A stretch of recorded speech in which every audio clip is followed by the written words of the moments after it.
Today we're going to read a book about big trees by Kari Cornell, read by Miss Joy. Big trees. Many big trees grow in my neighborhood. On a hot, sunny day, I can stand under them to cool off. The leaves and branches on the trees block the sun, and they shade my yard. In the fall, the leaves on some trees change color. They may turn orange, yellow, red, or brown. Soon, the colorful leaves fall to the ground. We used to rake to sweep the leaves into big piles. I like to jump in the leaves and run through them. If the leaf stays on the ground, they break down. Broken down leaves are called mulch. Mulch helps keep the soil moist. After a while, the leaves become part of the soil again. In the winter, these same trees look quite different. They have lost their leaves and are often covered in snow. Without the leaves, I can see all the branches on the trees.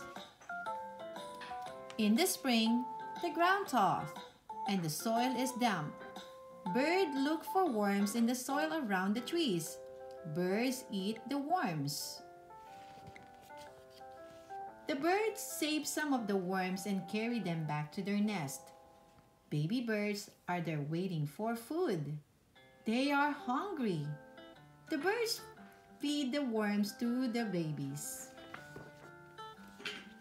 Many other creatures live around trees. Ant crawls up and down a tree trunk looking for food. Sometimes spiders live in trees too.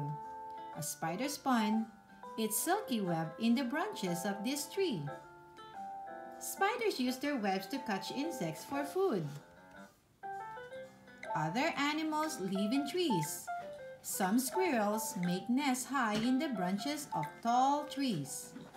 Some squirrels may live in the holes in the tree trunk. Others build their nests out of the twigs and leaves. Acorns are nuts that fall from the oak tree in late summer. Squirrels gather the acorn for food. They take them back to their nests. Sometimes squirrels bury the nuts and dig them up later. I like to lean against a tree trunk and read. Sometimes I just sit and watch the birds. Or I count the ants as much as up the tree. Under the tree is one of my favorite places to be. And that's the end of the story.